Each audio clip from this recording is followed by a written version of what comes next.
While attending a casual gathering with friends one evening, the conversation turned to the kind of territory that only close-knit groups dare to explore. The wine was flowing freely, and laughter punctuated the cozy ambience. Someone, I can't recall exactly who, suggested we share stories of the most unusual fetishes or obsessions we had come across. It was an unspoken rule that no judgment would be passed. After all, quirks and eccentricities made life interesting. I listened, intrigued, as one story gave way to another. Eventually, my friend Dan leaned back in his chair, smirking slightly. He told us about a peculiar customer he encountered while working as a bartender. This man, a regular, was obsessed with collecting napkins used by famous people. He wasn't shy about his passion, openly sharing the extraordinary lengths he would go to acquire these items. Dan explained how the man believed the napkins held some kind of magical energy, as if they could transfer the aura or charisma of the celebrity to him. At first, the story seemed harmless, even amusing. The image of someone cherishing a lipstick-stained napkin like a prized artifact was funny in its absurdity. But as Dan delved into the details, I found myself captivated. Apparently, this man didn't just collect napkins casually. He pursued them with an intensity bordering on obsession. If he even heard a whisper that a famous individual might be dining at a nearby establishment, he would stop at nothing to secure a napkin from their table. Dan recalled how he once offered triple the price of a meal to a waiter who could retrieve a used napkin from a famous actor.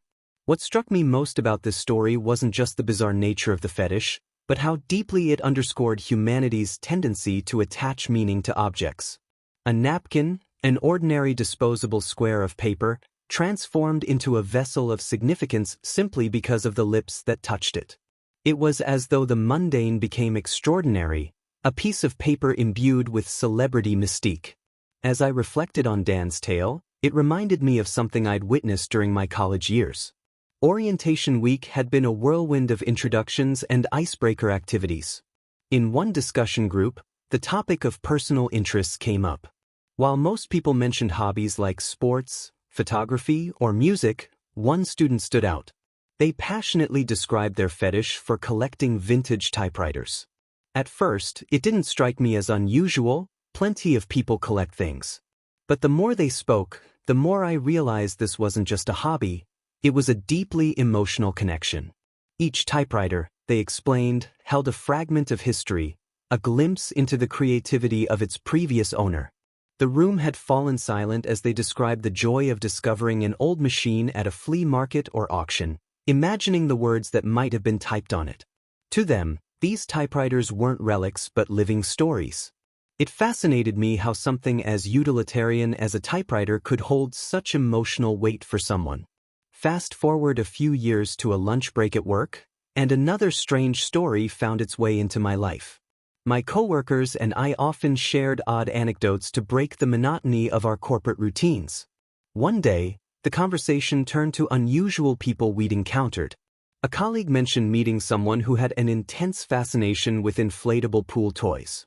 According to them, this individual found immense pleasure in surrounding themselves with these colorful, air-filled creatures. It wasn't merely a playful quirk, it was central to their identity and sense of fulfillment. Hearing about this fetish made me think about the boundary between humor and understanding. At first, everyone laughed, but as the story unfolded, it became clear that this wasn't just about inflatable toys. For this person, these objects represented comfort, joy, and even intimacy. It was a reminder that what might seem strange or amusing to one person could be a source of deep meaning to another. The more I thought about these stories, the more I noticed a recurring theme: the power of objects to evoke emotion and connection. During one sleepless night, I found myself scrolling through online forums discussing relationships. One thread caught my attention. A user shared their experience dating someone who had an unusual obsession with socks. Specifically, their partner loved wearing mismatched socks during intimate moments. At first, the user had been taken aback, but over time, they came to appreciate the whimsy and spontaneity this quirk brought to their relationship. It even sparked deeper conversations about comfort zones and boundaries, ultimately strengthening their bond. Another memory surfaced from an art exhibit opening I had attended. The event had been a sensory overload, with vibrant paintings, intricate sculptures, and an array of fascinating attendees. I struck up a conversation with a fellow art enthusiast who shared stories about various fetishes they'd encountered. One that stood out involved people who were deeply aroused by specific fabrics, like velvet or silk. They described how these textures evoked powerful emotions, becoming an integral part of their intimate lives. What I found most intriguing was how the allure of these materials transcended mere physical sensation. For some, it was about nostalgia, a connection to childhood memories of safety and comfort. For others, it was purely aesthetic, the way the fabric caught the light or felt against the skin. This fetish, like the others I'd heard about, blurred the lines between the physical and emotional, the mundane and the extraordinary.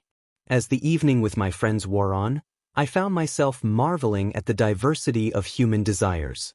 From napkins to typewriters, inflatable toys to mismatched socks, and luxurious fabrics, the stories we shared revealed a universal truth.